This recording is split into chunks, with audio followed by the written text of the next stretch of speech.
Hello and welcome to Theatre.Reviews with Fall 7. I'm here at the Theatre Royal Haymarket to see Accidental Death of an Anarchist. A maniac arrives at a London police station and pretends to be a judge investigating a death in custody. There follows the maddest, funniest play you'll see in London this summer, and possibly the most satirical.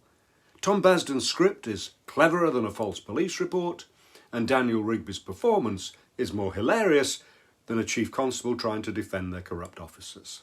Keep watching and I'll tell you a lot more about this fast-moving farce. But first, may I just ask you to please comment, like and subscribe. Thank you. On with the show. Accidental Death of an Anarchist was written 50 years ago by Dario Fo as a reaction to a death in police custody in Italy. Sadly, it has never stopped being relevant since. And now it's been updated by Tom Basdon to highlight the deaths in custody that are just one manifestation of a metropolitan police force that seems incurably corrupt.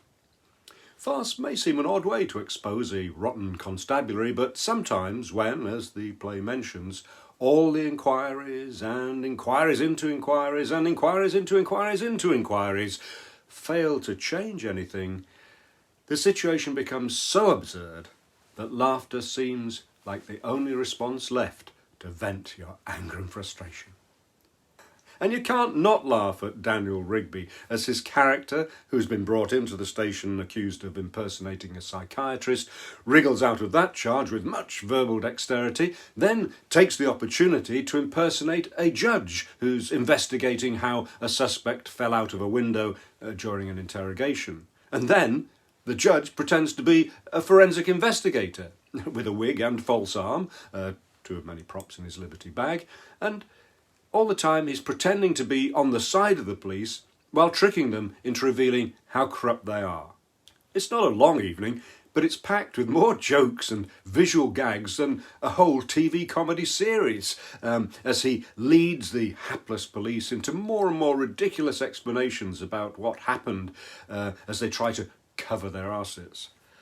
As absurdity piles upon absurdity with crazy logicality, Daniel Rigby rattles off his lines faster than a police car on a shout just before it kills an innocent pedestrian, while also throwing himself about the stage. The pace, as directed by Daniel Ragget, never stops, except for a moment when Mr. Rigby gets off a table in painfully comedic slow motion. You never would pick Daniel Rigby out as a comic. He doesn't have the face of, say, Rowan Atkinson or the gangly body of a John Cleese. In fact, the very ordinariness of his appearance makes him funnier, because what he says and does is all the more unexpected. He has a cheeky grin and his eyes glint with mischief. And no wonder he was so successful at playing Eric Morecambe in the TV film Eric and Ernie. He talks in a slightly high voice that always seems to be verging on the hysterical, and his movements are sudden and surprising. In fact, slapstick and physical comedy feature highly on the charge sheet. Characters are punched and soaked in water. Mr. Rigby throws files of statements into the air. They are, after all, just paper. And in a moment I loved, he starts writing on the whiteboard, runs out of space, continues writing on the wall, and even goes round the corner. To compound the fun, the maniac, so-called, says he's an actor. And of course, well, he is an actor. The conceit is used to create further anarchy. So he refers to, even speaks to, the audience, which the other characters think is in his mind. And he deliberately breaks the fourth wall by throwing his jacket and later sweets into the audience, following the mention of pantomime, of course. The inventiveness feels as thrilling and dangerous as hanging out of a window on the fourth floor. The five other actors are all, in effect, straight men and a straight woman to Daniel Rigby's clown. Tony Gardner, as the superintendent, has the panicky face of someone who's been promoted beyond their ability. Tom Andrews is a Neanderthal bullying detective. Kumar is a naive young officer. Ruby Thomas plays a reporter more interested in her image than uncovering the truth. And they all have good lines. Mark Hadfield, playing a confused inspector, says at one point, "Unconscious bias? I don't know what it is, but I hate it." Oh, a word about Anna Reid's set, which conjures up perfectly the plastic soullessness of a police interrogation room. And I like the way the stage floor is placed at an angle to the proscenium arch, as a further indication of the way the world is knocked out of kilter, not only by the Maniac, but by the fact that the people who should uphold the law are breaking it. This adaptation contains numerous references to the failings of the Met and police around the world. Allusions to real events are almost casually thrown in to take you by surprise when you're in the middle of a belly laugh.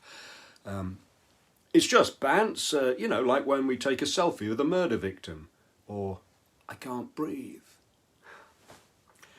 And there's a roll call of the names of real victims of Met police corruption near the end. After the curtain call, a statistic is projected onto the set stating that there have been 1,862 deaths in police custody since 1990. It's so shocking that it makes you wonder whether you should have been enjoying yourself quite so much. But, it's very much the kind of defiant laughter that helps us through the worst of situations. There's so much madness and mayhem that it's not surprising the play does start to run out of steam towards the end. But even so, you will feel you've had your money's worth from this evening of eye-watering laughter. I give Accidental Death of an Anarchist 4 stars. I hope you liked this video, and if you did, well, say so. And please comment, and best of all, subscribe so you'll be the first to know about my future reviews. If you want to read my reviews, go to Theatre.Reviews. And you can follow me on Instagram, Twitter, Mastodon and Facebook. Thank you for watching.